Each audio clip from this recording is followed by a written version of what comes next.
మిత్రులారా,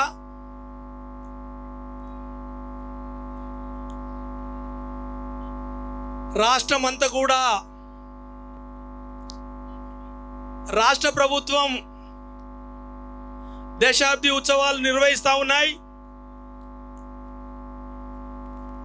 అలాగే ప్రతిపక్ష పార్టీ కూడా దశాబ్ది ఉత్సవాలు నిర్వహిస్తూ ఉన్నాయి. కానీ ఇక్కడ జరిగేటువంటి దశాబ్ది ఉత్సవాలకు భిన్నమైనటువంటి ఉత్సవాలు ఇవి. ఈ నిర్వాహకులకు ముందుగా ధన్యవాదాలు తెలియజేయాల్సిన అవసరం ఉంది.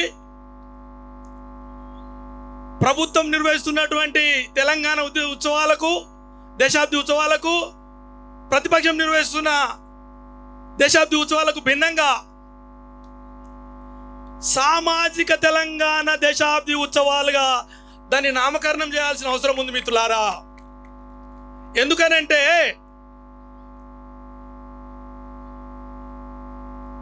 ఏ నినాదం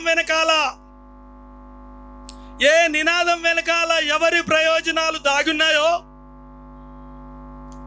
గుర్తించలేనంత కాలం ప్రజలు మోసపోతూనే ఉంటారు. కాబట్టి నినాదం వెనకాల ఎవరున్నారు, ఎవరి ప్రయోజనాలు ఉన్నాయనేటువంటి దాన్ని మనం గుర్తించకపోతే నష్టపోయేటువంటి పరిస్థితి ఉంది. కాబట్టి ఖచ్చితంగా గద్దరన్న తాను బతుకున్న కాలంలో తెలంగాణ ప్రజా ఫ్రంట్ పెట్టినప్పుడు కానివ్వండి, అంతకుముందు కానివ్వండి, ఇక్కడ కావాల్సింది బహుజన తెలంగాణ కాదు, భౌగోళిక తెలంగాణ కాదు, సామాజిక తెలంగాణ లేదా బహుజన తెలంగాణ కావాలని గద్దరన్న చాలా స్పష్టంగా మొత్తం తెలంగాణ అంతా తిరగడం అనేటువంటి జరిగింది మిత్రులారా.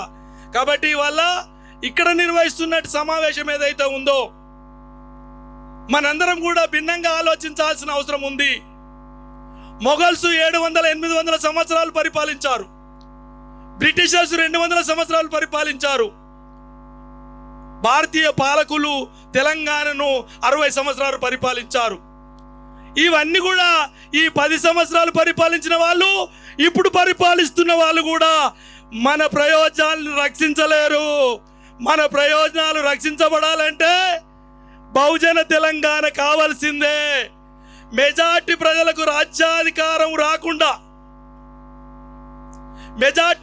రాజ్యాధికారం రాకుండా వాళ్ళ ప్రయోజనాలు నెరవేరకుండా ఎవరు కూడా అది నిలబడలేదు. కాబట్టి భారతదేశంలో మొన్న జరిగిన ఎన్నికలలో 2 అంశాలు భారతదేశం అంతా ఎన్నికలకు పోయారు.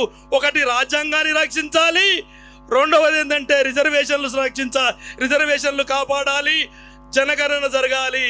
బహుజనులకు రాజ్యాధికారం వచ్చే వరకు ఇవాళ ఈ బహుజన తెలంగాణ లేదా సామాజిక తెలంగాణ ఉద్యమం కోసం గదర్ కలం కూడా ఏంటంటే రానున్న రోజులలో కార్యక్రమాల్ని నిర్వహించవలసిందిగా అది అనివార్యం అవుతుందనే విషయాన్ని తెలియజేస్తూ ముగిస్తున్నాను. Thank you.